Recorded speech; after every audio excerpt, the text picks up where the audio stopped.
Got it. All right, welcome back. We are Nagarjuna Investigators. It is July 24th, 2024.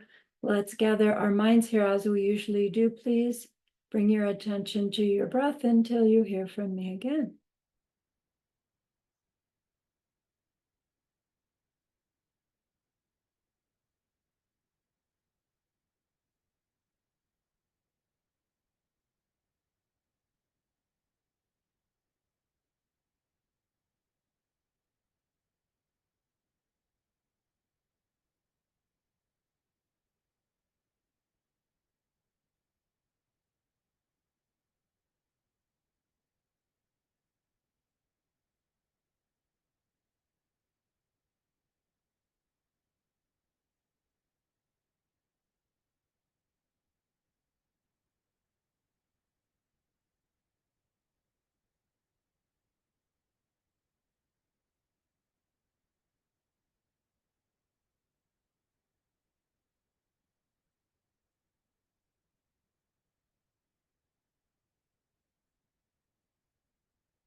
Now bring to mind that being who for you is a manifestation of ultimate love, ultimate compassion, ultimate wisdom.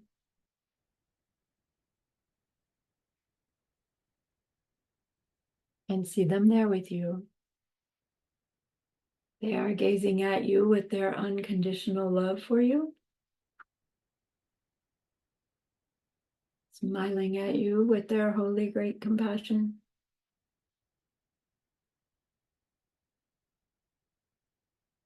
Their wisdom radiating from them.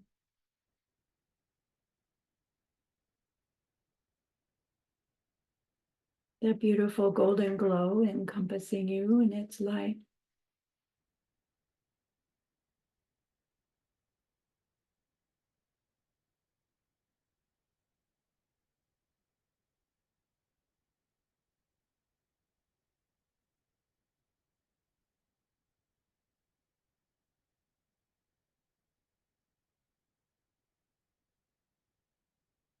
And then we hear them say,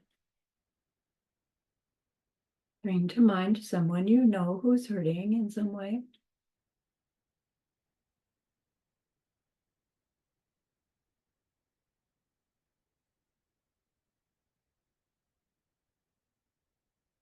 Feel how much you would like to be able to help them.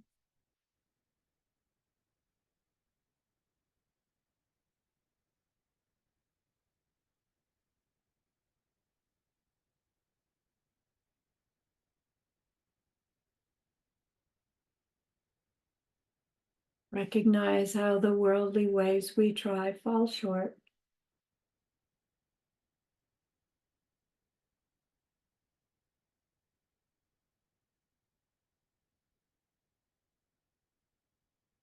How wonderful it will be when we can also help them in some deep and ultimate way,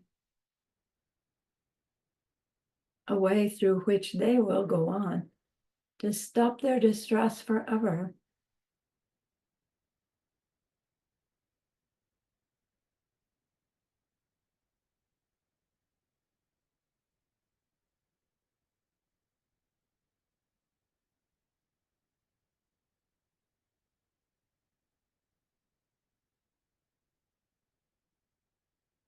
We're learning that that's possible. We're learning how it's possible.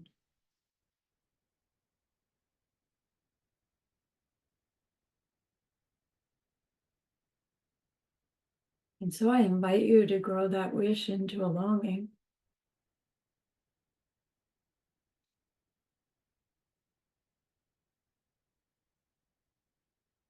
And that longing into an intention.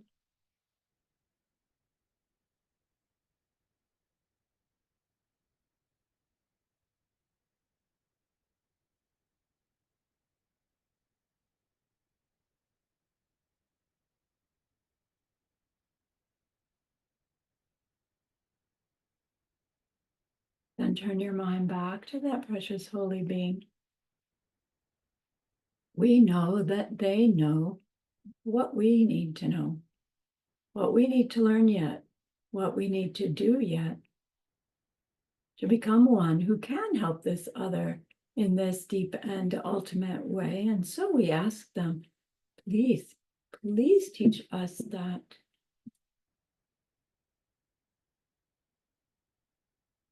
And they are so happy that we've asked. Of course they agree. Our gratitude arises. We want to offer them something exquisite.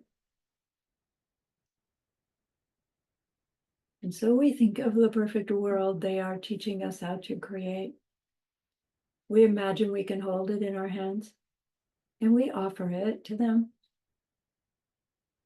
following it with our promise to practice what they teach us using our refuge prayer. Here is the great earth, filled with fragrant incense and covered with the blanket of flowers. The great mountain, 4 lands, wearing the jewel of the sun and the moon. In my mind, I make them the paradise of a Buddha and offer it all to you. By this deed, may every living being experience the pure world. Idam Guru Ratna Mandala Kam Nirya Tayami. I go for refuge until I am enlightened to the Buddha, the Dharma, and the highest community. Through the merit that we do in sharing this discussion and the rest, may we reach Buddhahood for the sake of every living being. I go for refuge until I am enlightened to the Buddha, the Dharma, and the highest community. Through the merit that I do in sharing this class and the rest, may we reach Buddhahood for the sake of every living being. I go for refuge until I am enlightened to the Buddha, the Dharma, and the highest community. Through the merit that we do in sharing this investigation and the rest, may all beings reach their total awakening for the benefit of every other.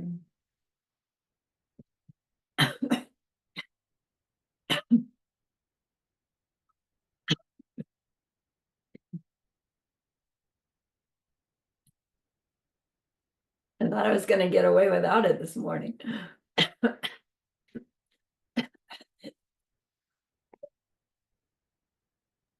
Did we have an assignment for the week? Yes, dear Lama, you gave us an assignment. I guess I didn't. Yeah, you did. You gave it. You asked us to put our focus on seeing the mirage in daily life.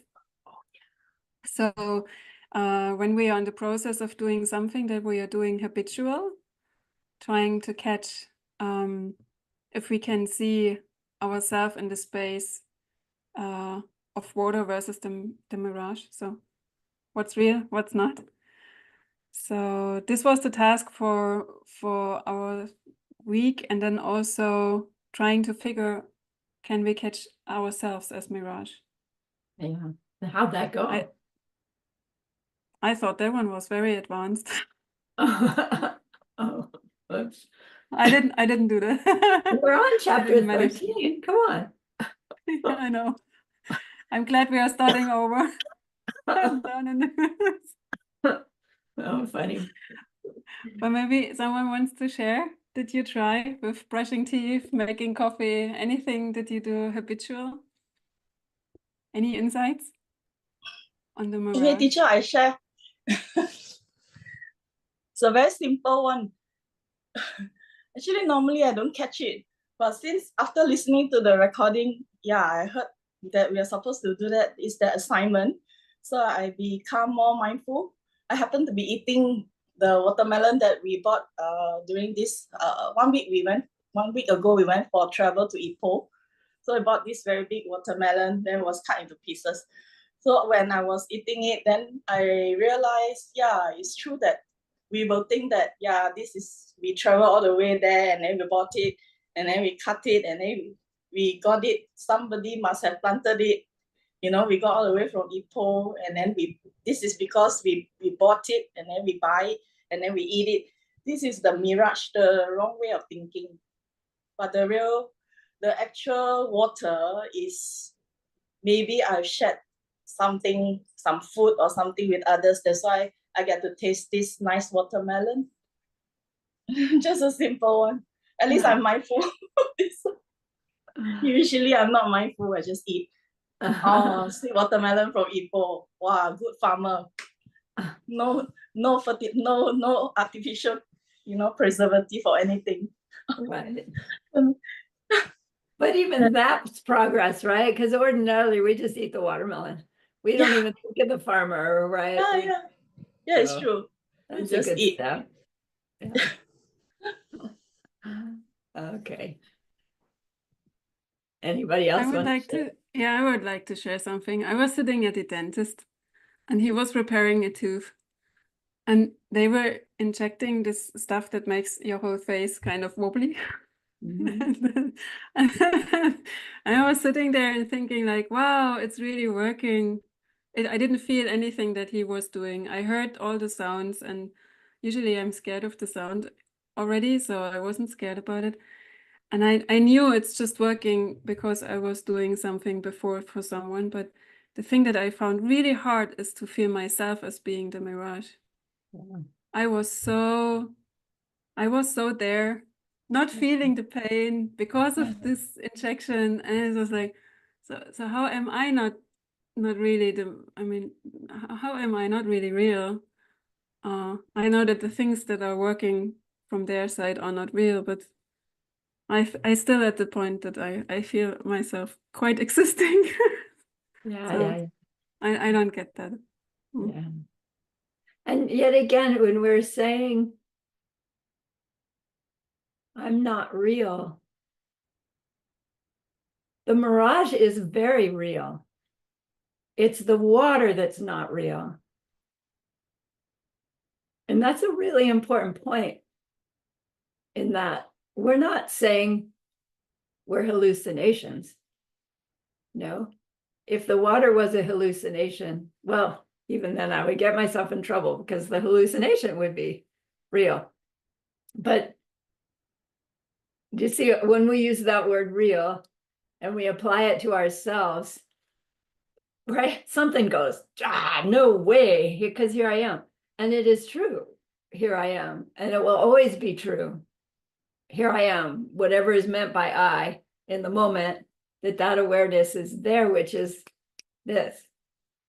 So we're trying to reach that nuance of looks like water, but it's not water, it's something else.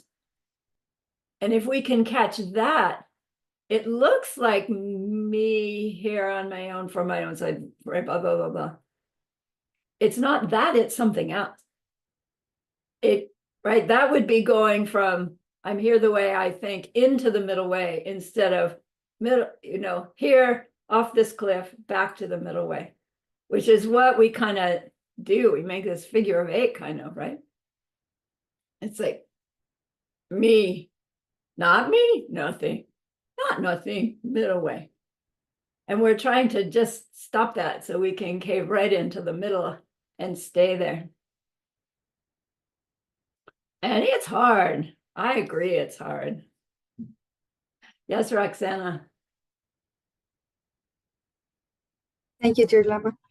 I confess I didn't listen to the class. I think that the time speed between Wednesday's class, past class, and today went so fast. Que te vaya bien, amor. Oh, sorry. He's going golfing and he's saying bye. So this is what okay. I'm sorry. Okay. He's just telling me that he just watered the plants in front. Well, what I read, what Joanna wrote, is it brought me to realize something, and it's, are we playing to be Buddhas with that mirage, or are we Buddhas masquerading as humans? Mirage. So I guess that's a question for everybody. And what you just said right now about the water and the mirage, which part is the awakening for everyone. In case we are masquerading or in case we're playing to be Buddhas. Wouldn't the awakening be aware of the water as the mirage at the same time? I think the awakening would be there's no mirage at all. Oh, so Buddhists don't see anything? Oh, I'm not saying that they don't see anything. I mean, they see everything with a pure view, not as a distraction, as a mirage. They have perfect awareness of everything. So, So what's the need for the mirage? They see the mirage, they know the mirage. Yes. Yeah, nice. Good. Thank you. Yes, Elsie. Yeah, Lama. My mirage was a really truly big one. The day after our class, I was driving along a road, and I was just talking with my husband, and we were cruising on the left side of the lane, and we were going along. I was on my way to meet up a friend, and it was actually to. I was talking to my husband like recounting something that I did, because I'm going to meet up this friend and pass her something, and she is part of those friends of mine who supported me to help another friend hit a target. So I was very happy. I said, wow, no, she helped me, and then we were also commenting on the flowers that they planted along the barrier on the road. And suddenly I heard this boom. I was so shocked. What happened? I stopped and I was hit from behind by this young girl. She was driving, but what? I was initially stunned, but when I got down, I was angry. I just looked at her, and what she did was she put her palms together and said, I'm so sorry, I'm so sorry, I'm so sorry. She keeps apologizing. She says, I said, why were you driving so fast? She told me she couldn't brake in time. So at that point of time, I really was up to here. I was up to here. And I was commenting on her footwear. I asked her why she was wearing slippers when she was driving. How did you pass your license with that? And this and that. Then after that, it struck me. Oh my God. What a great way to clear an obstacle. It hit me that this could have been a bigger accident, because I was supposed to travel in another few days' time from KL back to Taipei. So it would have been on the highway. And this was a quiet road, on the outskirts of town. And she hit me from behind. And wow, if I were to be on the highway and a bigger truck came and hit me, it would have been a worse case. Right. So then I realized, okay, calm down. She's helping you clear some obstacles. Good. And then we went and make police reports and then hence my car's in the workshop. So it's a lot of inconvenience for me for this whole week. But then I'm clearing heat. I'm keep thinking, putting it in my mind. I'm clearing heat. All the obstacles, all the inconvenience, of course. Who knows whom? So I'm clearing it out now. Nice. My biggest mirage. Yay. Yeah, you know, hardly a day goes by that Sumati and I don't notice how grateful, you know, like how inspired or grateful we are to have that the Dharma understanding that, you know, very quickly arises when it's been gone, right? Because it does still go away. And you find yourself, and then, oh, you know, and just there's tools there to stop those mental afflictions in their tracks. And it's where it's like, what would life be like without it? God, it's like scary thought. All right, how do I get in there? Let me put up our screen share. Let's start with the root text. Make us bigger.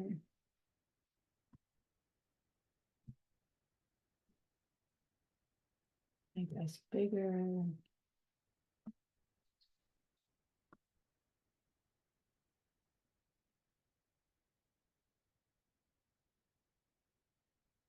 There we go. All right, somehow Elsie's at the top of my screen again. I need constant reminding. Thank you, Lam. Here I have made a song for you on the very root of the middle way, which I call wisdom. In the language of India, this text is called Prashna Nama Mula Madhyama Kalkari. In the language of Tibet, it is known as Uma Devi Sikhi Prashra. In English, we call it wisdom. Song on the root of the middle way.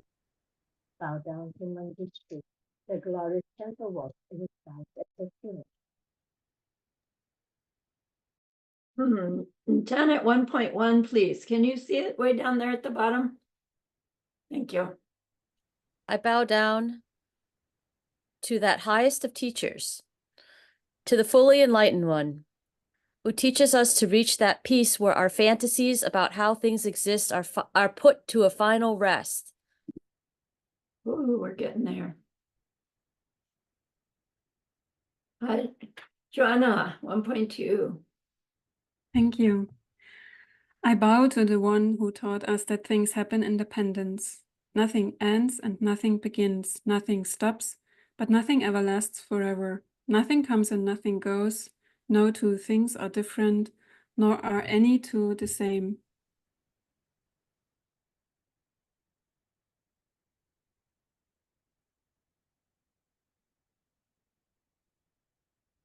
Pauline, please, 1.3. Sure, teacher. Nothing grows from itself, nothing grows from something else, nothing grows from both, and nothing grows without a cause. There is nothing at all that grows at all. Mr. Choi, would you read 1.3, but replace the word nothing with the word I? Okay, thank you, teacher. I grow from itself. I grow from something else. I grow from both, and I grow without a cause. There is I at all that grows at all. Now replace it with there's no I. Okay. I mean, if nothing with no I, right? Right, no I or no me. Okay. No I grows from itself. No I grows from something else. No I grow from both, and no I grows without a cause. There is no I at all that grows at all. How does that feel? You can feel it much better.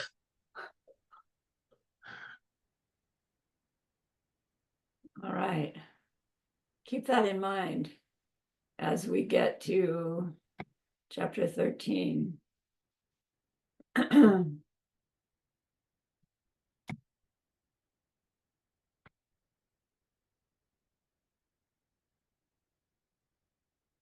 Where did he go? Read.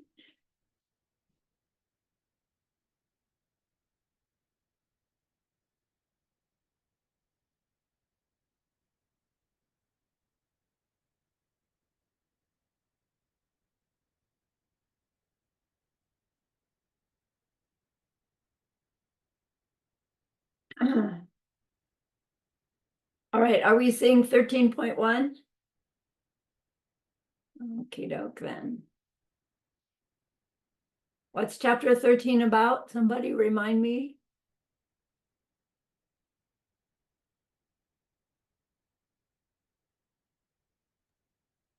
Produce things. Produce things. And the number one produced thing is what? Right, me. And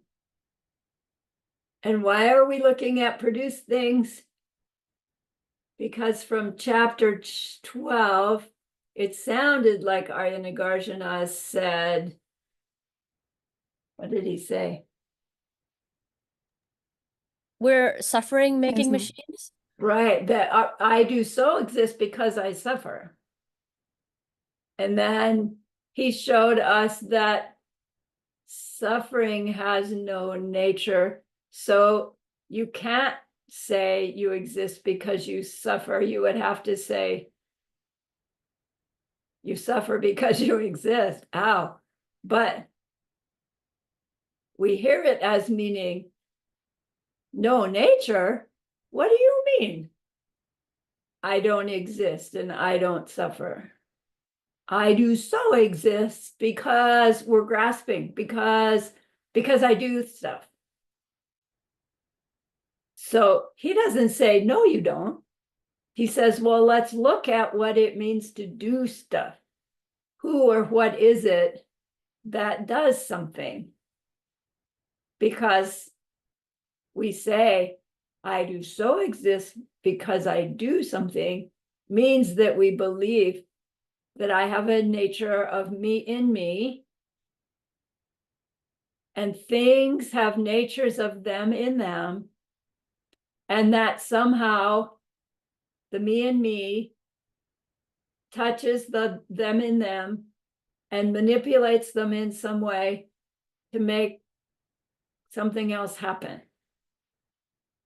And he says, let's really look at what we think is going on when we do something. What is it to do something? How do things get produced? How do we think they get produced? How can they really be produced?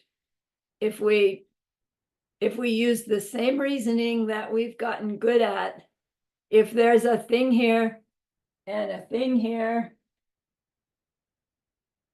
and they interact in some way, there should be a place that we can find where they touch, or there should be a moment in time where we can find where they can touch each other so that one could do something to the other one, right? The pencil has to touch the pen in order to push it out of the way. I have to hold the pencil. I have to hold the pen in order to push it out of the way. And so he says, well, let's look at that. And he chooses to start this section with, as the Conqueror has stated, anything which misleads us is to be called deceptive. And since all things that produce are things which mislead us, thus they are deceptive. And he uses the word things, but he's really addressing our kachik. I do so exist because I do things. So he's implying that our me, which does things, that's been our argument, it misleads us, it's deceptive. But he's going to leave that up to us to apply it to our me, because all of the chapter is about looking at the way we think things produce other things. It's our job to apply it to our, and so therefore our me that we think is there independently can't be there like that. Nowhere along the way is he saying, look, you don't exist at all. That's cliff, right? All right, so let's see if we can get through to the end today. So where did we leave off? GL 13.1, please. You teacher, as the conqueror has stated, anything which misleads us is to be called deceptive. And since all things that produce are things which mislead us, thus they are deceptive.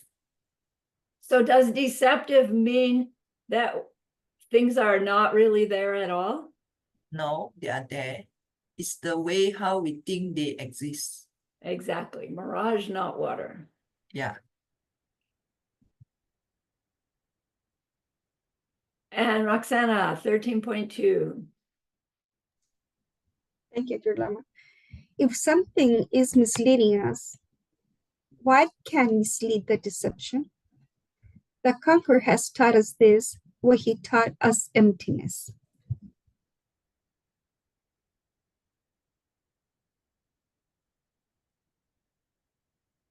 Emptiness is the liberation of or deceptive reality. Right? Eh, Yeah. How is it that us being taught emptiness misleads the deception? We think there's water there. Somebody Come says, to understand. Oh, no, sorry. it's mirage. Yeah, we think there's water there, and somebody teaches us, no, it's a mirage, and this is what a mirage is. It's the understanding of the mirage, not Right, what the mirage is. right. So when Buddha teaches emptiness, that reveals that the identity of whatever it is we're experiencing can't, when he taught emptiness, first he showed that the identity of the sub-object we're considering can't have its identity in it the way we think, for all those reasons. And so therefore, it has no nature of its own, and that's its emptiness. And so by teaching emptiness, we came to see that the object's nature isn't in it, which is believing the object's nature is in it is the deception. Nature, function, all of the above. So if we're supposed to take this verse and say, we're saying I do so exist because I do something. And he says anything that misleads us is deceptive. And he's subtly pointing out that my belief that I do stuff is deceptive. Then understanding my emptiness would mislead the deception. Would we agree to that? I would say that you're a little bit further than where you started. A little bit further than where we started. Yes, Yeah. yay. That's the idea.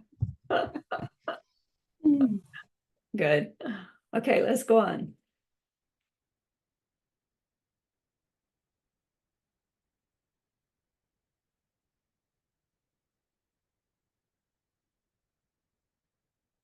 Elsie, we're back up to you. Dear Lama, things that perform a function can have no essential nature because they appear to change into a different thing.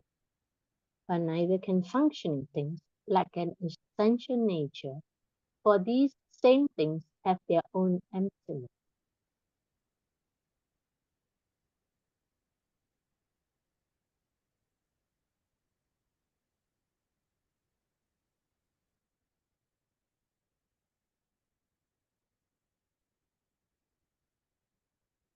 If the teapot boiling water has its own identity and function of being teapot that boils water, why could it not change?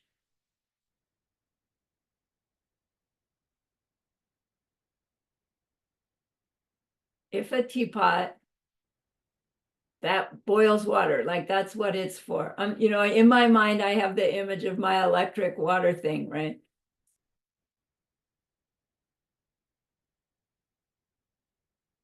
It's the electric water boiling pot. That's what it does. That's what it's for. We use it every day. Everybody would know that's what it is, right? Yeah, no.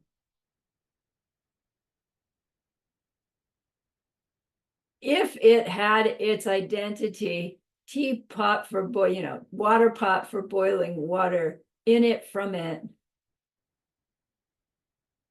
the fly would have to know it, right? But then why, if it changes, it can't have its nature in it? That's not really obvious, is it? Because things that we believe have their natures in them change all the time. They do stuff. Why is that, in fact, illogical or impossible? If they had their nature in them, they would not be able to change. They would stay the same all the time. So they wouldn't get old or rusty or anything else. They would just stay always the same. And they would have had to exist already always like that, not with parts putting together. It would have Right. been just there. Right, and it's like, I understand what you're saying, and I know that's the explanation, but I can feel inside going, great explanation, but it doesn't change anything, right? Like, I've kind of always had trouble with saying, we believe things exist independent of any other factor. We don't believe that. We know the thing had to be made in a factory. I had to buy it. It has to still function. Someday it's going to break. I know it's changing. I know it, it could do something else. It could hold ice cubes. Right? I don't believe it's self-existent. In highest school, what is it? I mean, it does mean to not exist, to exist independent of any other factor, but what's the main any other factor that things don't exist without in highest school? Anybody get what I'm talking about? The kunshi. Yeah, the ripening from the kunshi. Okay. A self-existent thing in high school means something that could exist independent of my projection of it, my ripening seed for it to exist, or be there right at the moment, for me to even think about it.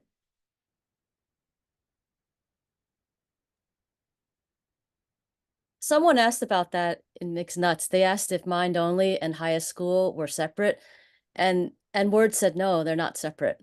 Yeah, They're yeah. actually they're connected to each other. So the fact that we think things are coming from our own side, and then Arya Nagarjuna refutes that that they're connected. And then at the class, they say these prayers. I'm taking some classes, and they said that excellent, excellent. If someone sees that things are coming from their own side, and yet they also see emptiness at the same time. So, yeah, you can refute it, but you could also see that there's things coming from our own side, because that's where we came from. We came from seeing things from our own side. Right. Get But to that too is empty, right? That too has no nature of its own. Yeah. Good. But we haven't gotten there in the text, and we may not get there, but he's going there. Yeah. We're at mind only. We're at that things are coming from our own side. And I'm comfortable with that. That we think that things exist in themselves, but there's Yeah. something about the way we interpret it Right. that is really how they also exist. Right. And that's very useful, you know, to function from mind only school level. It's very useful. And I kind of have this sense that as we're going through all these schools, my own mind, as we were going through all these schools, I remember I had this thought that all the other schools, you know, blah, blah, blah, blah. Yeah, I'll learn them. But highest school is what I want to master. And then at some point I realized it's like, I can know highest school up here. And when I get out in public, like I'm barely first school. So then I started to see that all these different schools are moments of how I'm relating to my own awareness. And then I saw that, wow, to function at mind only school level is, you know, it's like great to be there. Yes, Roxana. Thank you, Dilema. No, I just wanted to share that. I'm translating this part right now where it's explaining the curriculum of the monks at Saramay Monastery. Okay. And they spent almost one whole year just studying 1/3 of a commentary. And it goes like that for years. And then the second year, the other third, then and so on. So it takes a lot of time. And it also tells you how they are learning to read and write in normal alphabet and also in cursive writing. And I thought that was pretty interesting. But right now what we're sharing is that if it's a functioning thing, if it's a novel thing, a changing thing, if it has parts or not. The idea is that why don't they teach us that first before starting to write and read? Where is it coming from? Yeah. It would be a lot easier to have a little bit of more understanding. As a 7-year-old? Well, they start them at Saramay, they start teaching the commentaries when they're 14 or 15 years old. But at 7 years old, it would be a lot of help, you know, if you were to cry for something, to have a tantrum over something, that someone would tell you, hey, stop it. This is a mirage.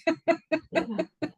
I have a friend who has who's made an educational curriculum for, I think, grades K through 12, I think, based on karma and emptiness. And it's quite exquisite. She's been working on it for 30 years, and I mean, she teaches it. She does do it, but I'm just waiting for it to mushroom, you know, and it becomes the whole standard curriculum everywhere. Trying to grow those seeds. Yes, Janet. So this might be a little off topic, but at the teachings they were teaching, the ones I'm going to, they taught 3 different books, and then the commentaries, like they'll say stuff like, oh, you know, you teach emptiness first and then you teach the conventional later, and then some of the other teachers have flipped it, and they said that either way it's fine because people learn different ways. For some people, they're learning the emptiness first and they learn it on this gross level, and then they'll go to a higher school. And for other people, they're more comfortable doing the conventional first and then learning the emptiness later. So that the problem, part of it is that you're trying to do the outreach to the students, but the students all learn differently. And they were not like little soldiers. You can't just teach them all the same. So at some point you have to make a choice. How are you going to teach it? You know, teach it the way it was presented? Are you going to adapt it to the student? And so you have to make that decision once you see the student and you decide well, how can you serve them? I think it's very, very difficult. If you're teaching, like Tim likes to teach lots and lots of people. I don't know how he does that. It's much easier if you have a smaller group and then you can address that group. That's just my personal. So I like smaller groups. These really big groups I tend to get lost in. But like 4 people, like less than 10 people, it's a lot more like, then you can kind of give people like some thought about what their learning style is, and ask that question. Because you could say, don't teach emptiness to people unless they're ready for it. But how do you even know if they're ready for it unless you ask that question? Right, Well, I don't know. right. So Yeah. that's the little students too, or they're 14 years old. I mean, I went to the Tibetan teachings, and I was doing Tai Chi, and the only person that asked me what I was doing was a 9-year-old. So little kids will ask you little questions, they won't even think about it. And adults, they think, oh, I can't do it, or Mhm. I don't know what, she's doing Tai Chi, I won't ask about it. But a little kid will come up, and then she was even following along with me. So it's very interesting how children, they'll learn like languages, and they'll be more open to learning sometimes in a way that we aren't. I like to think that I am open to learning, but I don't know if that's true.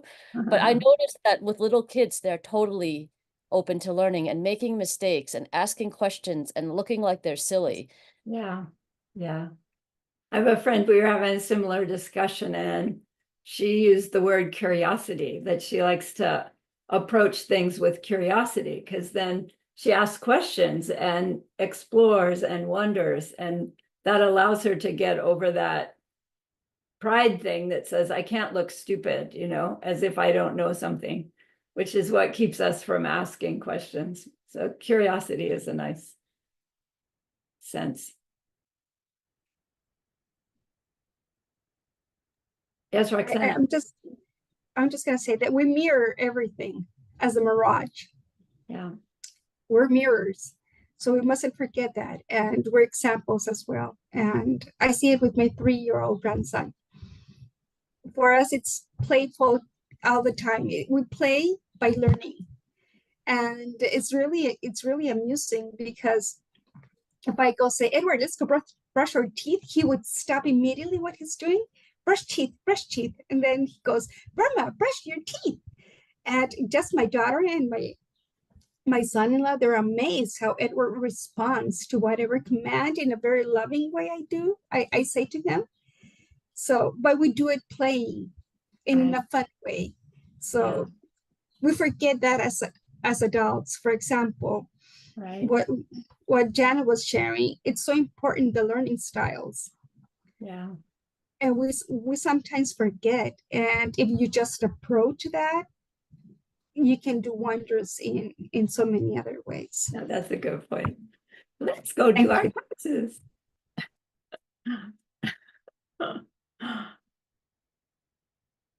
All right.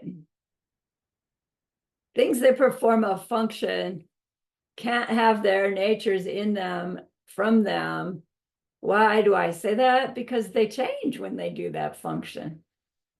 But neither can they have no essential nature at all, because they change. Right? These things have their own emptiness. Let's go on. Meaning our me, right? Me that performs a function can have no essential nature because I appear to change into a different thing. Do I change into a different thing once I've made that next pot of boiling water in my not self-existent water pot? I don't think I've changed, but have I changed? Yes, of course. I've boiled water in that pot one more time than I had before. Am I a different thing? No, I'm not suddenly a horse. But am I different? Yes. Am I a thing? Yes. So am I a different thing? Yes. And can this functioning thing, me, have no nature at all? No. All right. 13.4. Where'd we leave off? Pauline, I think you're up. Okay, teacher. Without a nature of its own, what changes into something else? With a nature of its own, how could it change to something else? That seems clearer now, doesn't it? If I had no nature,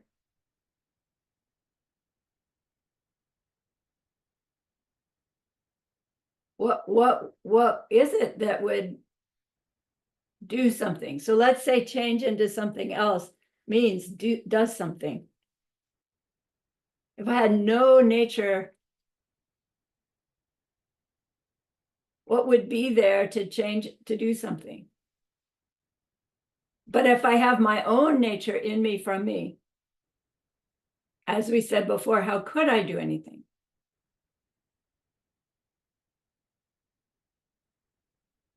If I have no nature at all, it means there's no such thing here. But I have my own nature in me from me. Teacher, I think this is a continuation of the earlier point. Yes. I think the first part is talking about when you have no nature, then you can't change to something else. And then with the nature of its own, how could it change to something else? Is the emptiness behind the no self-nature thing. So there is an emptiness, so there is a potential to change to something else. Right, exactly.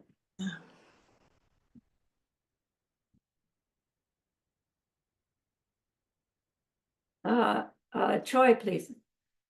Thank you, teacher.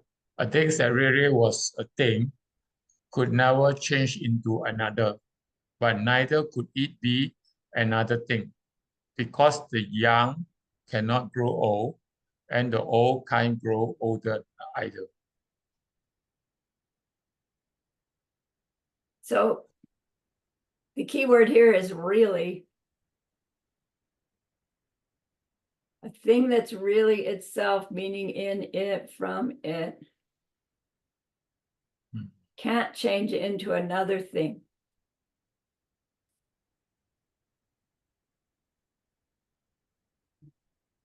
And neither can it be another thing. Like, I think that the reason he's pointing that out is because we would say, yeah, I don't change into another thing when I do something. But suppose we're talking about learning some new skill.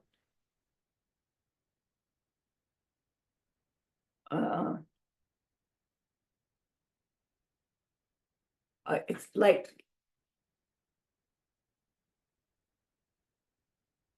learning some new skill. So I didn't know how to drive. And then I decide I need to know how to drive. So I learn how to drive. I get my license. And now included in my identity is I'm a driver.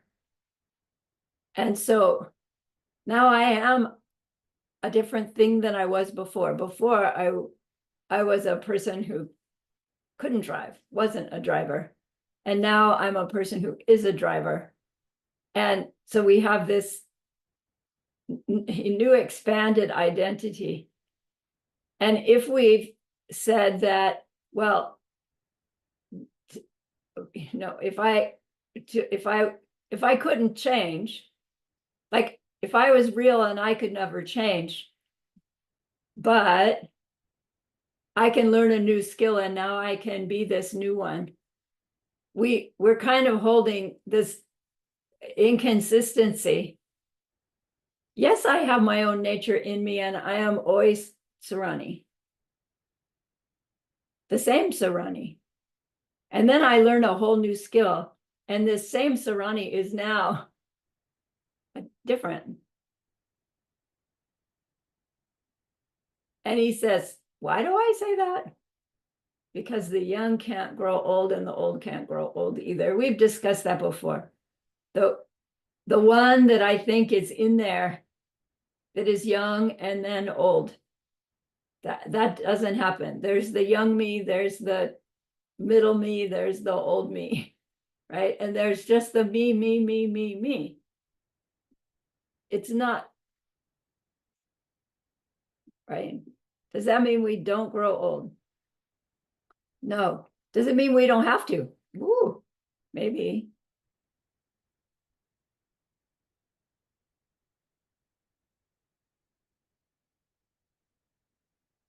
All right, let's go on.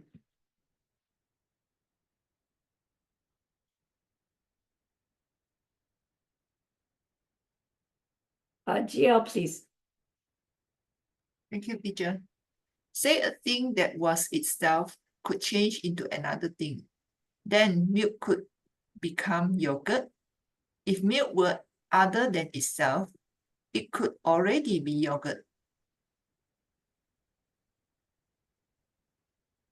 So we've explored this one as well.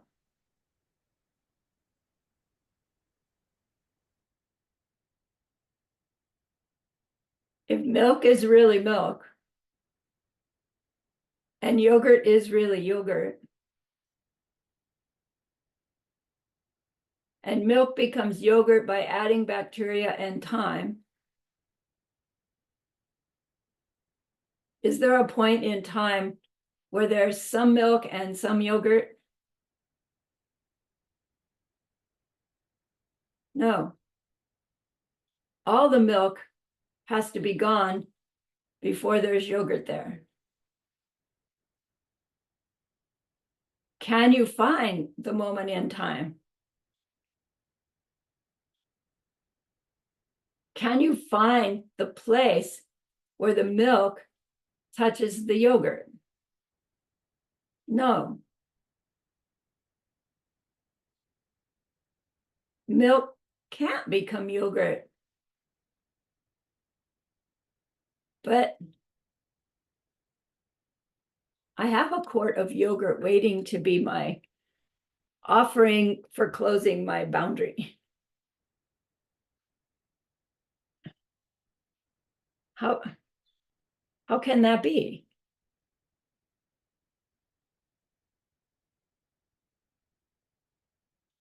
So, okay, then milk is not milk in it from it. So are we implying then that milk is something else?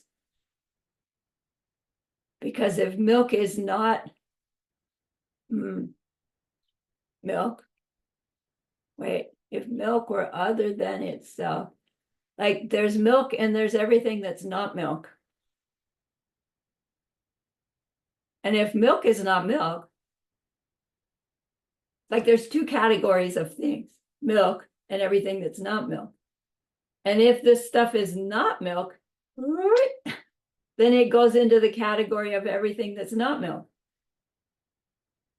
So that means, you know, it could be yogurt, it could be car, it could be, you know, blue sky, it could be, which is true, right? The emptiness of the milk means that it could be anything in the category of not milk, according to who's seeing it. And, you know, my own mind goes, no, there are only certain things that milk could be if it's not milk, because I'm still holding to there's something in it, right? There's something in it. Okay, not milk full on from itself, but I can't put a tomato seed in a quart of yogurt and expect to grow a tomato plant. And shouldn't it be the case that if that stuff I'm calling milk has no nature of its own, I should be able to grow a tomato out of it? But should I be able to do that just because I want to? Or just because I decide to? But could it be possible? Yeah, it could. You know, because of the emptiness of the milk, the emptiness of me, the emptiness of the tomato seed, whatever my ripenings do. And, you know, I could say, I had this cool dream last night. I grew tomato plants out of milk. And, you know, in the dream, we'd go, right, while you're in the dream, you're just doing it. But then you wake up and go, oh, that was a silly dream. So we're saying, look, I have to put tomato seeds in dirt and water it, and you know, and then I grow a tomato seed. And then we wake up and go, oh, that was silly. That was just a dream. You know, so it's like, could we imagine we're telling our dream to the Buddhas, you know, and they know it's a dream? Why did I go there? Suppose a thing that was itself could change into another thing. Don't we believe that they do? Things that are themselves change into other things all the time. The seed that is itself turns into the tomato plant. Yes, Janet. But then if a tomato plant turns to yogurt, or yogurt turns to a tomato plant, then it's a magic show. Yeah, exactly. Exactly. It is a magic show. And you are the magician. Yay. Yeah, the magic's the potential, right, Lama? Yeah. The rabbit came out of the hat. Yeah. Fun.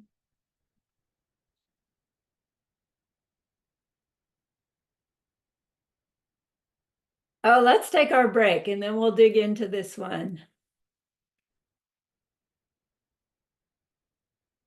I'm going to let the recording go. So there'll be a big pause in it.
Are we back?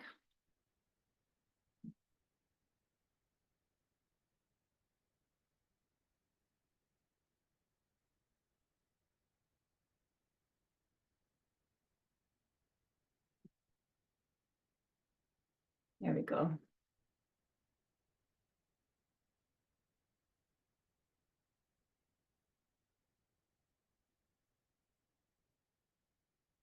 All right, let's dig into this one again.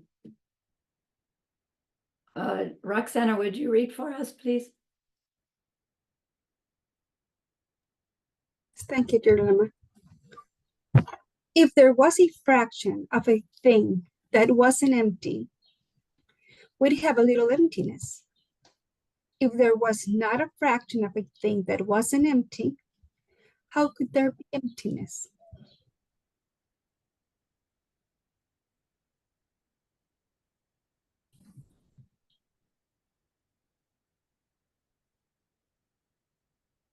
Okay. I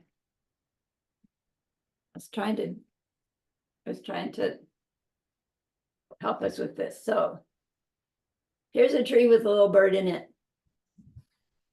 And in this verse, we're saying, okay, we understand that this tree that we are perceiving is our projection and nothing but, so we understand its emptiness.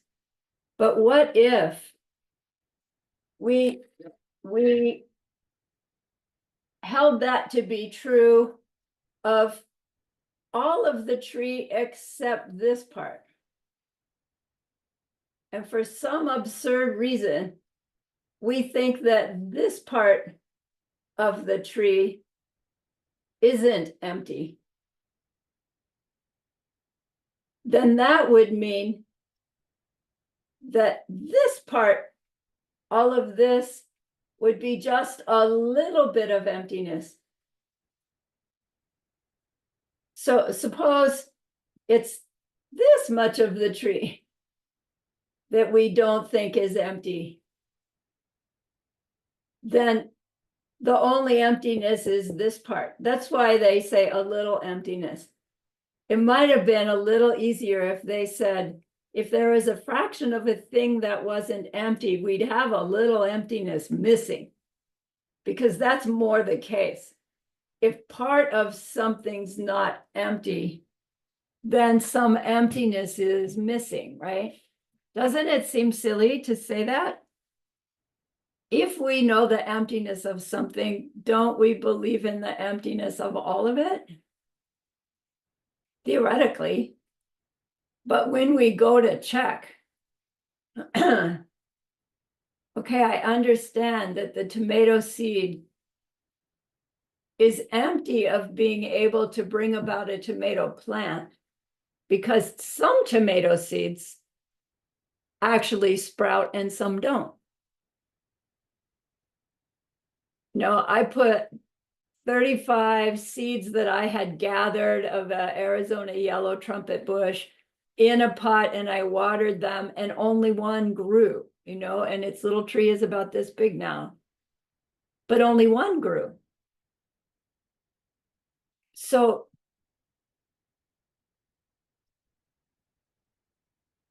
I know that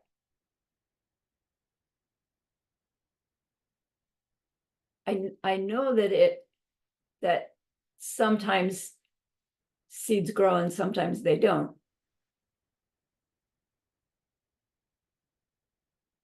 And they have to be empty of some kind of nature in order for that to be true. But I'm still holding something about a tomato seed as being a tomato seed, because if it grows, it's going to give me a tomato plant. Like, there's no way that if a tomato seed does in fact sprout, I'm going to get a banana plant. Because a tomato seed has something in it, doesn't it? Not 100% empty. Empty in the sense that not all tomato seeds grow into tomatoes, but any tomato seed that does grow has to give a tomato. We're holding some nature in that tomato seed. So in that case, we only have partial emptiness. Can there be such a thing as partial emptiness?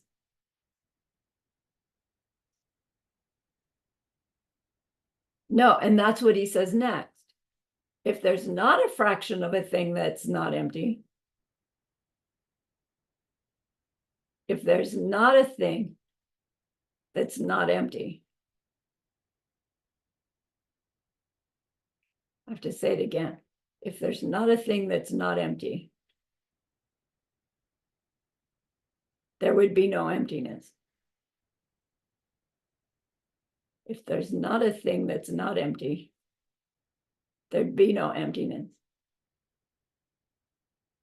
There has to be an existing thing for that thing to have no nature of being anything but the observer's experience.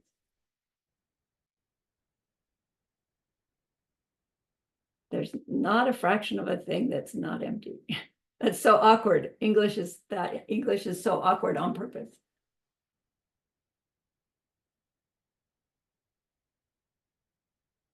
Do we think there's a fraction of me, your me, my me, that's not empty? Absolutely. Me.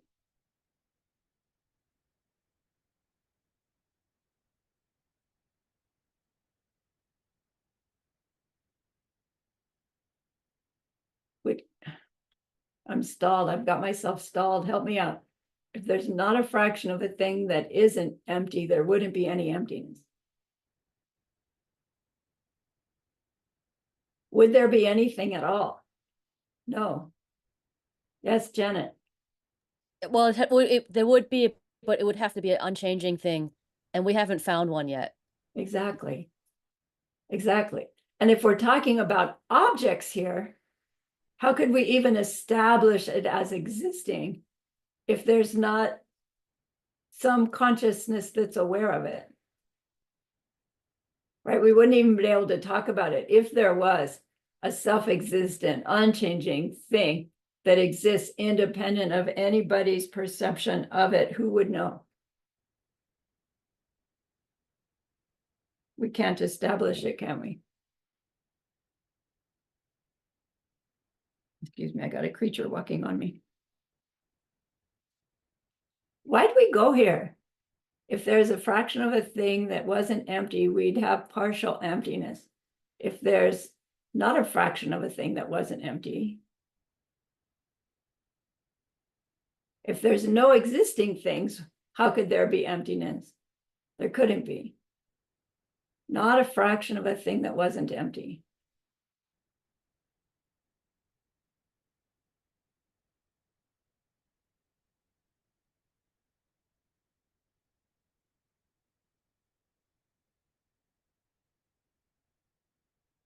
So apply it to our own me.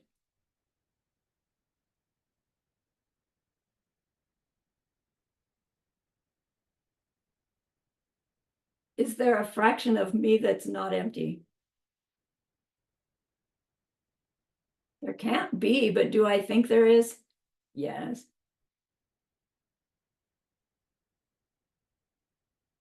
So am I deceived? Yes. How do I override the deception? Figure out my own emptiness. But every time Nagarjuna was pointing out our own emptiness, we came back with, yeah, but. Like every time he pointed out our no self nature, we said, yeah, but I do so exist. When he points out our no self nature, is Arya Nagarjuna meaning for us to come to the conclusion we don't exist? No. We're trying to reach that aha of how it is that we do exist as the subject side of every ripening, moment by moment by moment, and then reach that as our identity, ever changing, never the same 2 moments in a row, but never non-existent. As our default. Won't that be nice when we get there? Someone had their hand up and I ignored you, but not on purpose. You want it back again? Yes, no, yes, no. It was me. It was Okay. me, dear Lama. I just make myself some tea during the break, and it says, the unknown is where all outcomes are possible. Yay! So, Right. you get I a know. message. Really. So Who it's writes really that? wonderful, to look forward to it. So I'm Oh. just trying to apply The this unknown. message to Yeah. this verse that I just read. So, Right. and I'm thinking of what we've been sharing during the class about that watermelon, about being sitting in that dentist chair, about what we've been talking. So that's the unknown. That's the little empty space that we think that little fraction that we're missing. Mhm. For me, at least, is Yeah. that watermelon is that little empty thing that we're just seeing, and we're not seeing the whole picture. Yeah. Nice. Yes, Joanna. Oh, sorry. Are you finished? Yes, I'm finished. Thank you. Thank you. Joanna. I always get stuck in this, the same makes the same. So with the tomato seed example that you said. So if we have a seed and everything could ripen out of that seed, then it wouldn't be a tomato plant necessarily. But Right. there is always coming a tomato plant out of the tomato seed. So this is the little fraction that I still kind of hold to be in the seed at least. Right. And then we hear the explanation, but it just doesn't make sense for me that I make it up. I mean, like, make it up in a way that I'm deceiving myself by doing this little fraction, putting it in the seed, but otherwise it wouldn't work. Our whole system wouldn't work. And this is where I get stuck all the time, that at least same makes same needs to be kind of sourced in this little Yeah. fraction of self-existence somehow. Yeah. Yeah. Yeah. Yes. I Yeah. don't get that. Right. Not to worry. It will come.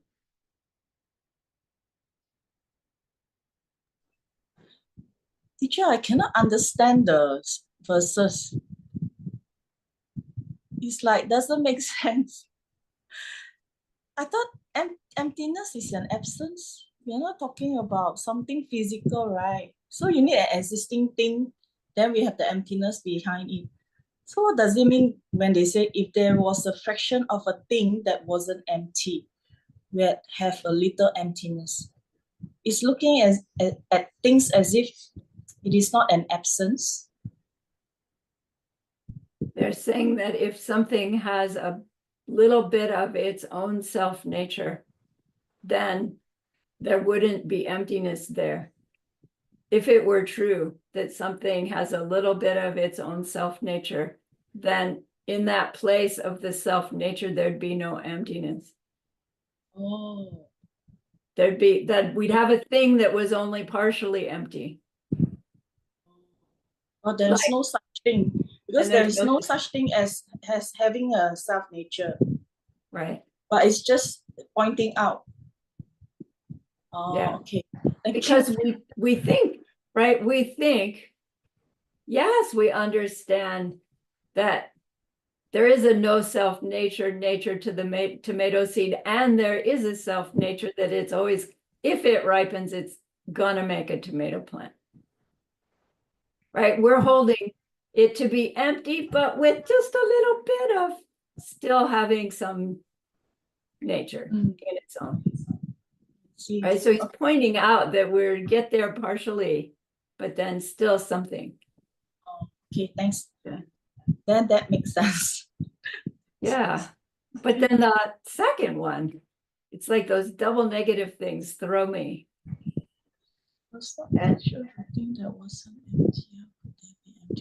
So if something's not existing at all, is is there emptiness?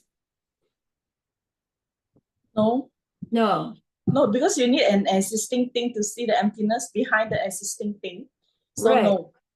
but we're saying everything is projections. So there could be a part of our mind that goes, well, if everything's projections, there's really no existing things at all. Yeah.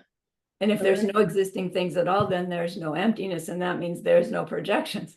And it's like, well, that doesn't work because here I am having experiences. There is existing thing through our projections. The existing thing is not in the way we think. Right. Because of emptiness. Yeah, because of emptiness. And technically because of emptiness dependent origination. Because when we say, oh, because of emptiness, it leaves this impression in my mind that there's this big whopping emptiness, and then the projections happen. And that would be incorrect because, Yes. right, emptiness is It's an not absence. a self-existent thing that's there. It's an absence of It's something an absence. that we thought was there that was never there in the beginning. So once we don't think that there are self-existent things, do we still have a gaksha, and do we still have emptiness?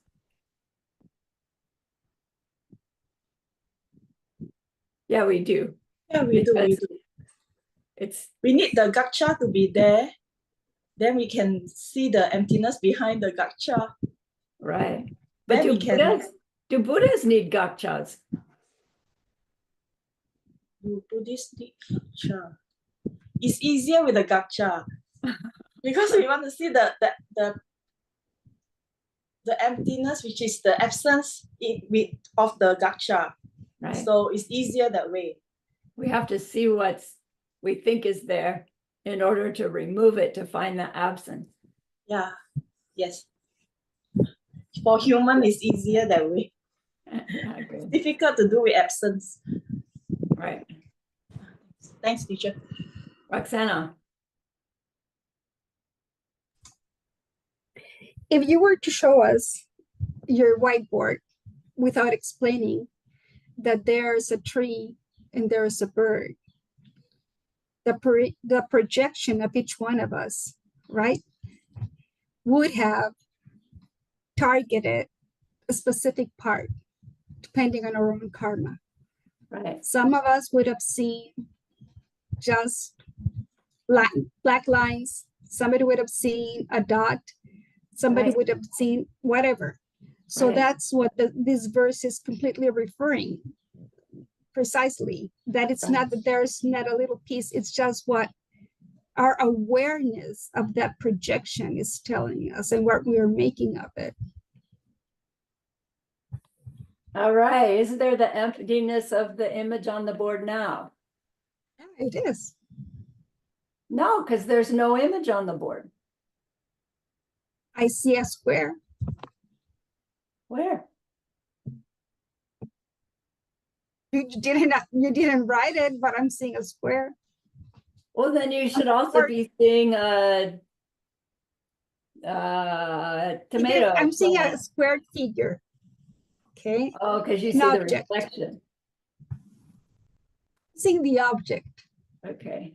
So you're seeing the object. I'm seeing the object. Yes. Right. So the object, does it have emptiness? How do we Isn't know the it has picture that emptiness? you have? How do we know this object has emptiness? Because it could be many things. It can be also a tray for you to take to Venerable Sumadhi his breakfast. Yeah, you say that, but give me a reason why that could be true. Okay, because it's a functioning thing. It can be many things because it's something that it's changing completely.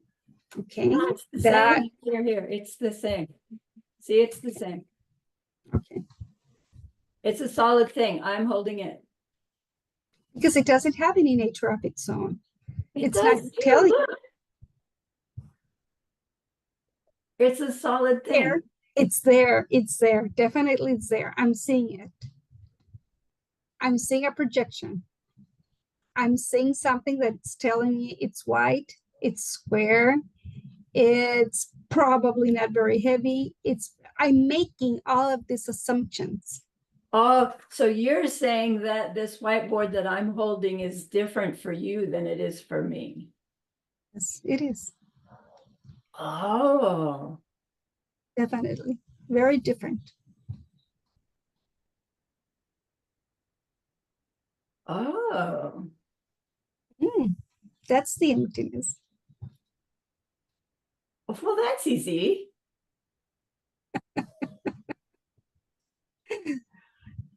It's not talking to me, Lemma. So, okay, so that's the emptiness of this board. And, okay, let's go back to our image. I wish I could show you mine.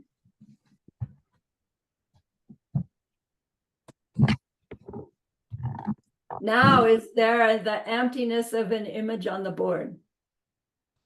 Yes. Because there's an image on the board. Mhm. And the board is still empty, like it was before. And now there's this additional factor of being an image on the board. So in that way, the board is actually different because now it's a board with an image on it. So not only is the board empty of self-existence, but so is the board with the image on it empty of self-existence. And so is the image empty of self-existence. And how do we know that? Well, for Right. me, it looks like a mushroom. And it could Yeah. also be like smoke coming out of I don't know where. Exactly. So you're saying your perception of the image on the board is different than my perception of the image on the board. And that Right. right there tells me the emptiness of the image on the board. Right. So if there was a part of this image on the board that absolutely every being that ever perceived it would agree is, the place where a tree grows out of the hillside. Like if there was a spot here that it doesn't matter if it's a worm or a human, right? English speaker, German speaker, doesn't matter. Everybody would say that's the place that the thing comes out of the earth. Would we have something that was not empty?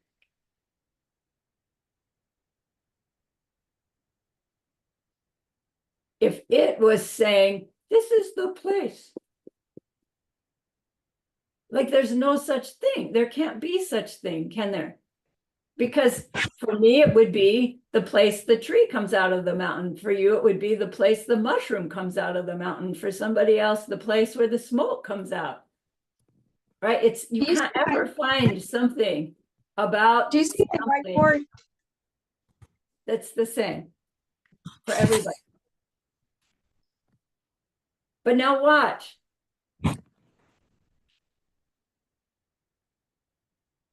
Now is there the emptiness of the image on the board? No, because there's no image. If there's a fraction of a thing that's not empty, there can be no emptiness. That means every fraction of every appearing thing is empty.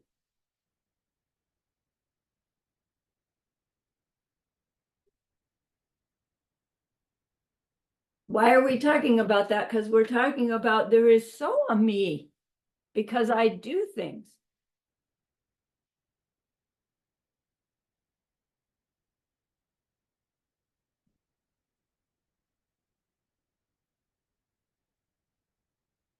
Has this chapter convinced us that That can't be true.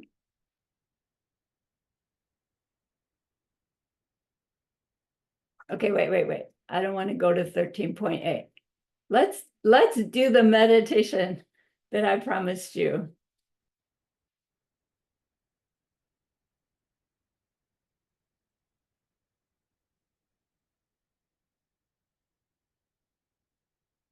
I think I'm even going to stop share.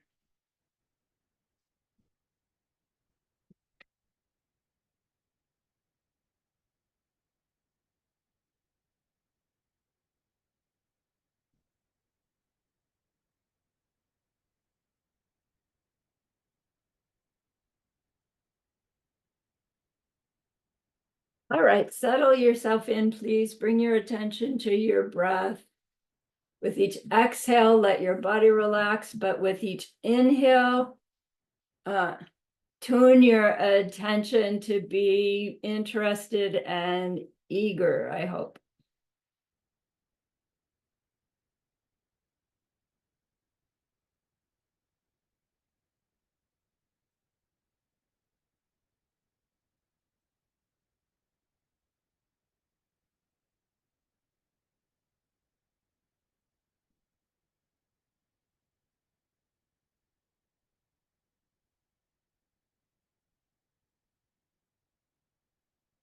We can chase them.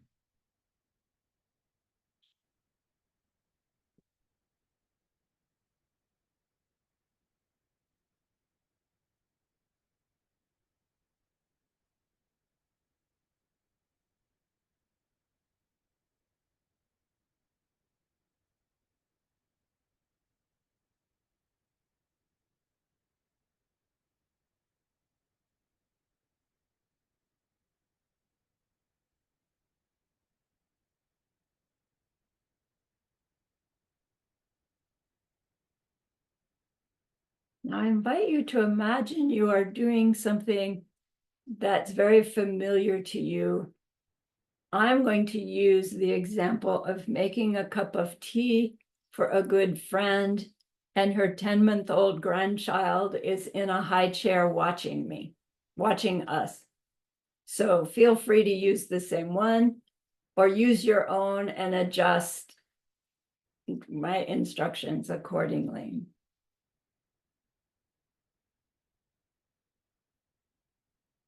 So give me a thumbs up when you've got your scenario. Okay. Okay. Okay. Okay. Okay.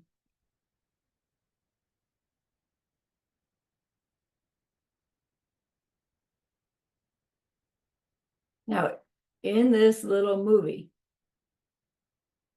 find and focus on your sense of your me doing.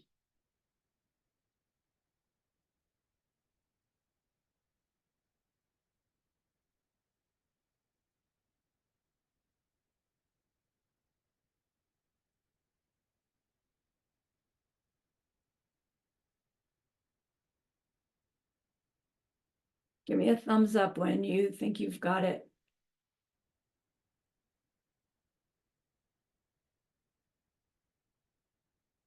Okay. Good. Good.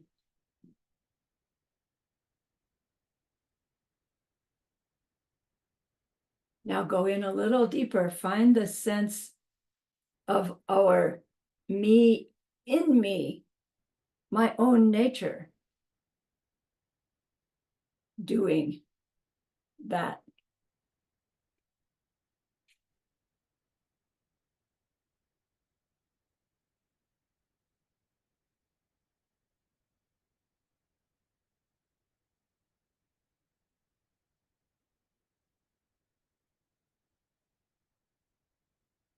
Give me a thumbs up when you feel like you've found that. Good.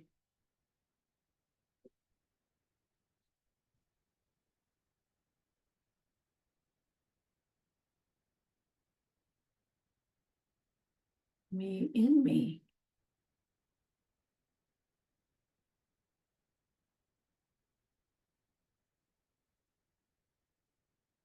Now recognize how that sense of me is reinforced by our awareness of our friend watching me make tea.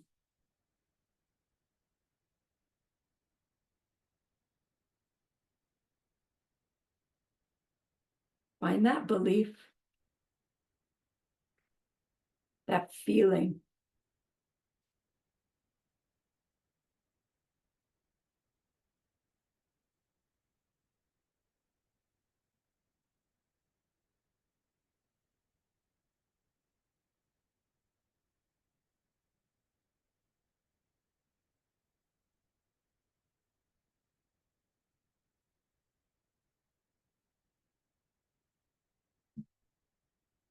Explore this sense of being so sure that that friend is experiencing our me doing that, me making tea, as the real me. The same me as the me making tea that I am experiencing.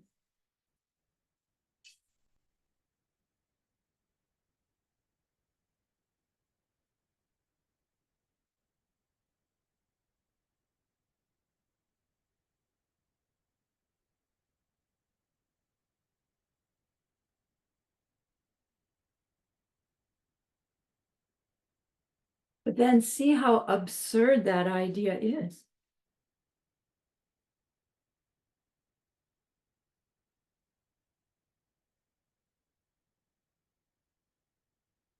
Apply a little logic. The me making tea for her experience, I can't even know.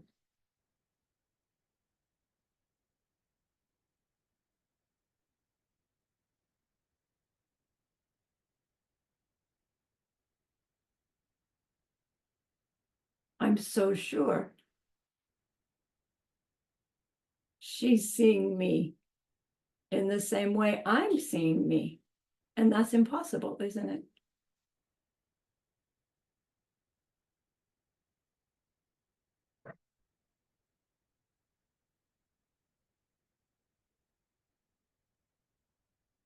Take it a little deeper. Consider how the baby is perceiving me making tea. Not even close to my me making tea.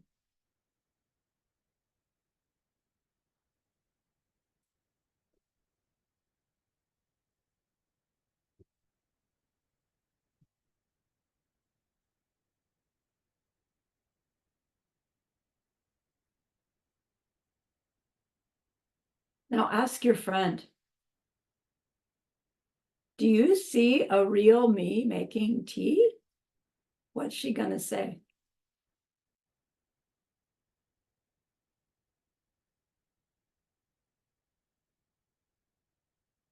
Consider the baby. Do they see a real me making tea?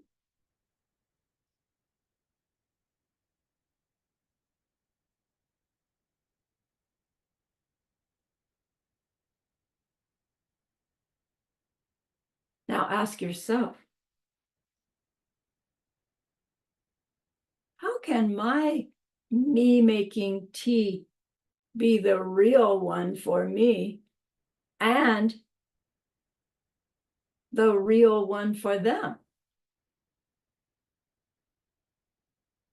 Me making tea, and for them, you making tea, both of them the real one.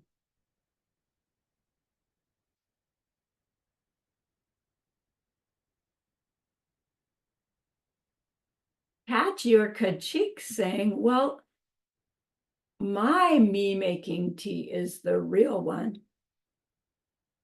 Theirs is only real for them.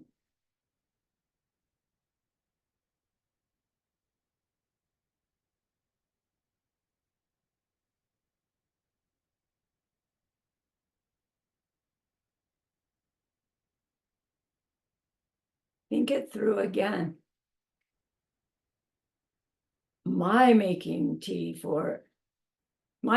tea is the real one.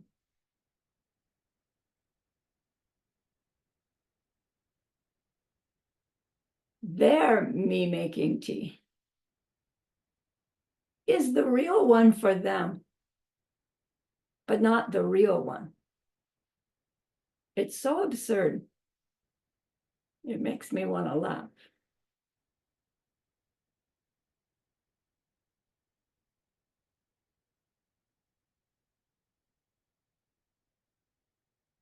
What is the real me?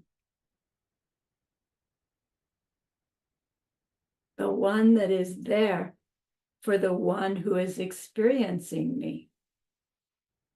Me for me, and the me for them.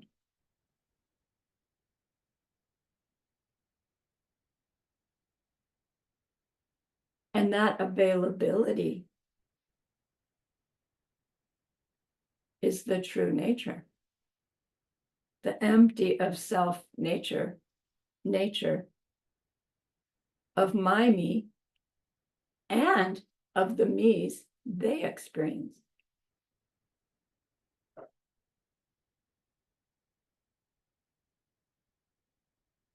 Step into that empty nature.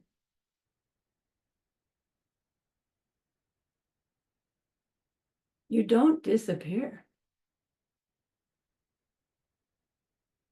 You are still making tea.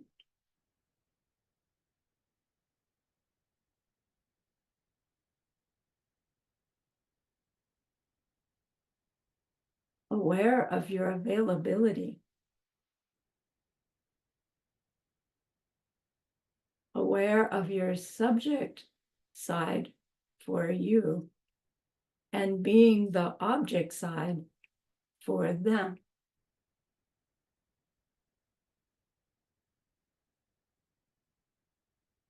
Because of your emptiness.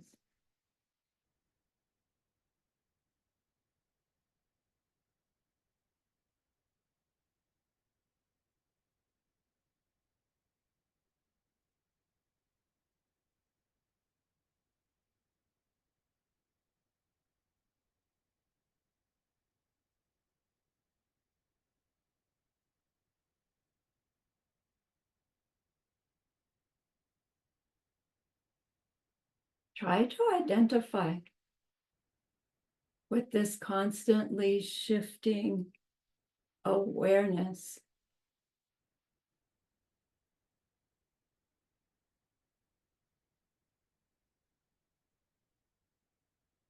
With the underlying no self nature that's ripening as me making tea for my friend happening.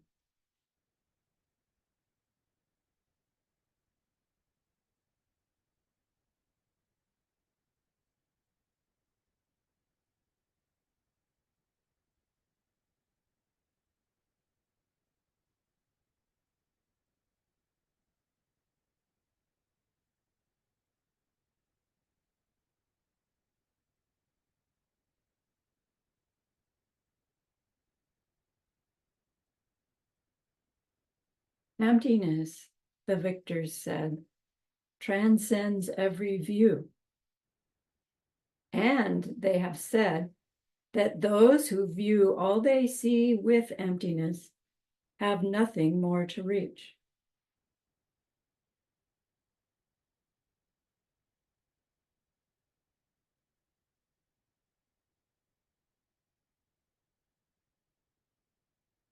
Your me making tea experience can reinforce self-existent me, and it can reveal the no self nature me.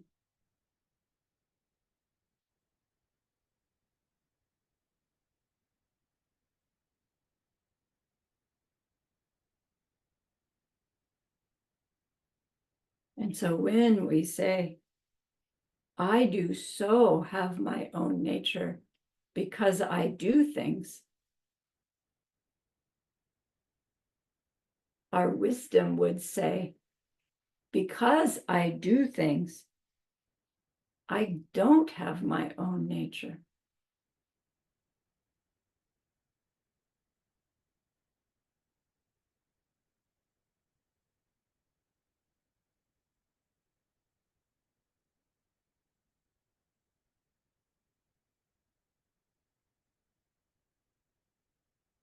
Go back to your doing for your friend.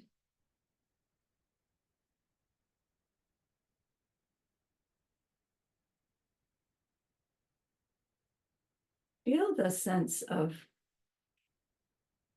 the availability of each moment.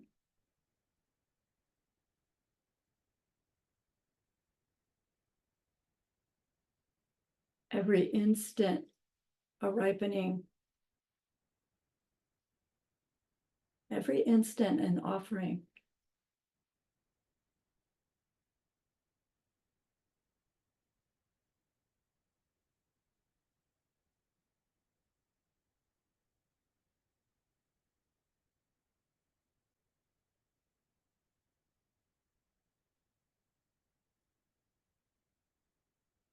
Because we have no self nature, we can do things.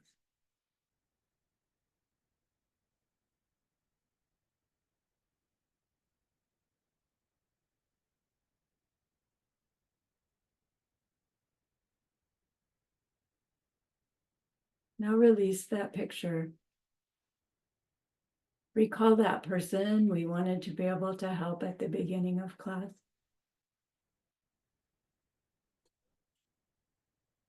Recognize we've gained some glimpses into how it is that we will help them in that deep and ultimate way someday.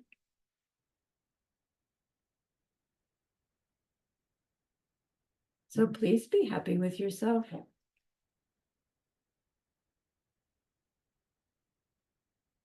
Think of this goodness like a beautiful glowing gemstone that you can hold in your hands.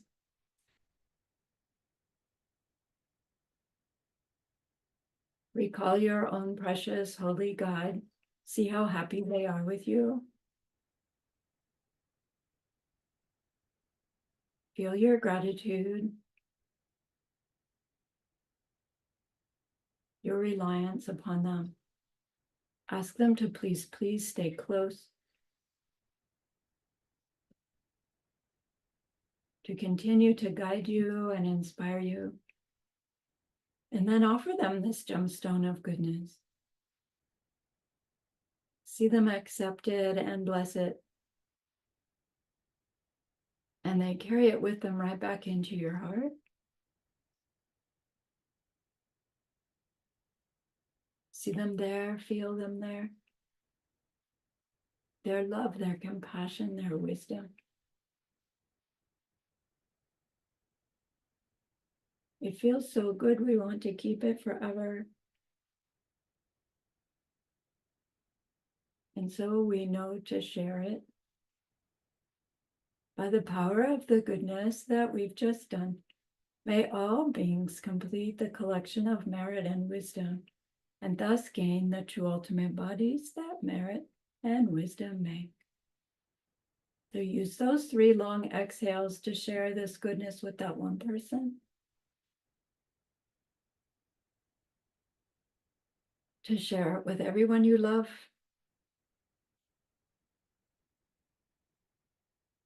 To share it with every existing being everywhere. And may it be so.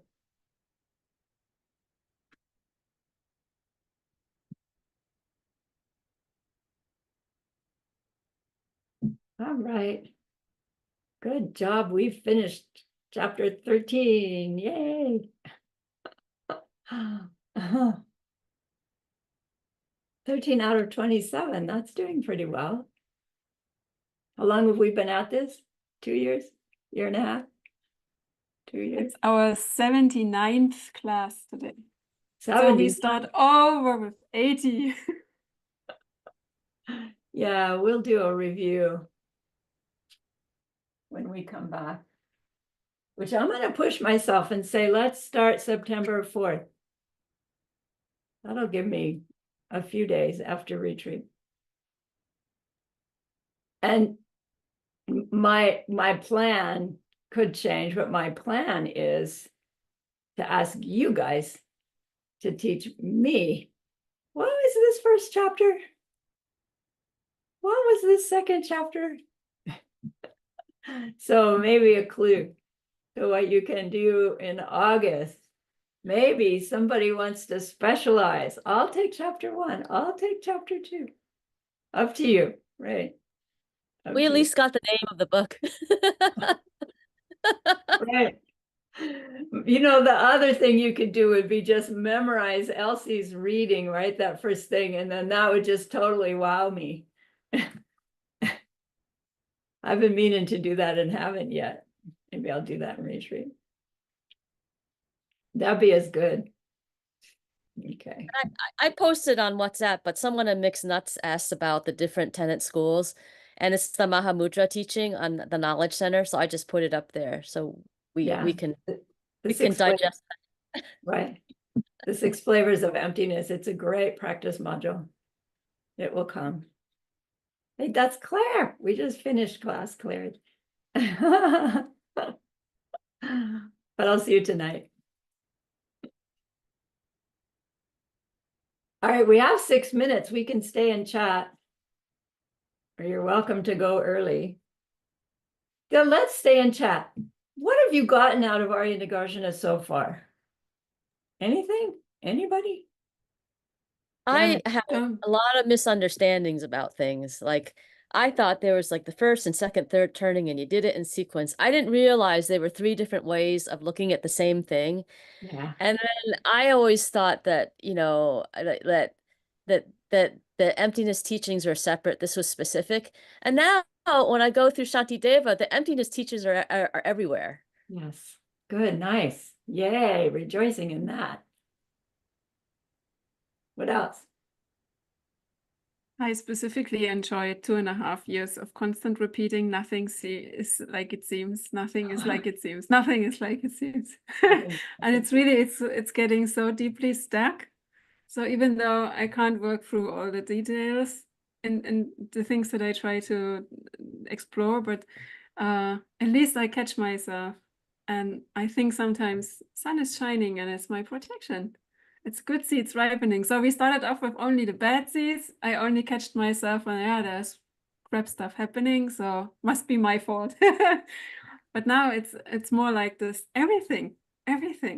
It's getting closer. It's nice. Yay. So, I Yay. still lost in Nagarjuna. Sweet. Nice. You're good. For me, is that I need more wisdom to in my life. Everything I look at, everything I do, I must do it with wisdom. I must look at it from another side. You know, Yeah. there's always 2 sides to a coin. Yeah. So yeah. I like to Sometimes think I get to look at it with wisdom, right? I get to do this. I get to do that. And, you know, my shoulds and I musts, I turned into opportunities. I get to do it. This is an opportunity. It made me a little bit more eager, right, to work with it. Yeah. Nice. Yay. Good. For Well, me, teacher, I find that throughout the 13 chapters, I find easier to like really go tell myself, like identify why it is true that things are not the way it seems. Because it's like I don't have to be there first, and then how to prove that things don't meet. The things don't meet, so there must be something going on. Good. The Yeah. chapter on suffering and the chapter on Everything. Yeah, Because good. you can't find the point that they meet. So Yeah. Nice. doesn't, it's like yeah, you can tell that it's all projections. It's not the way we think that things happen. And it's like usually we think that things are linear in terms of our life, everything, but we can prove through the chapters that it is not linear anymore. Yeah, nice. Yeah. Yeah. All unique to me, including me, right? Oh, so I'm the only one that exists. No. These classes made it easier for me to enjoy in the unknown. Nice. So Geshe-la always says, just, relax, and I never could relax, but with Nagarjuna somehow it's working. I don't understand it anyway, so Oh, that's good. I just listen, and some seed will be planted and pop sometime, and that is really cool with these classes. Yay. Yay. For me, it's a beautiful challenge to try to have a little bit of more clear understanding of the three spheres and their emptiness. And trying at least to practice what Nagarjuna is telling us. It's not easy, but something that I'm pushing myself towards too. Good. Probably not getting further as I would like, but it's a very beautiful challenge. And thank you, Chair Lama, for pushing us and for sticking with us in this beautiful journey. Thank you. My honor. Yeah, personally, I still find it's very challenging to remind myself that there's emptiness for everything, including myself. I still find it's very difficult to accept. I agree. I agree. Nice. Yeah, sorry. No, please. Yeah, it seems to me that I must be there to perceive the things, or to see the things. So it must be there first. So how can, if I'm not there, things can happen? I still don't think I get out from that thinking. Right. Chapter 11. I have to be there first. I think it was 11. 10 or 11. I agree. I have to be there first. Can't be there first. There is no first. Nice. All right. Thank you, everyone. I really appreciate your time and effort and sharing. It's fun to do this class in this way instead of being the talking head. I appreciate that. All right. Thank you so much. So I will see you in September. I'll probably send you a new Zoom link. Yeah, because we'll just start all over. But not until September. Okay. All right. Thank you so Thank much. I you. love you. I'm you, stopping teacher. here. Bye. Love you. Thanks, everyone. Teacher, love Be you. well. Have a Stay good happy. retreat. Have a good retreat, Yeah. teacher. Have a good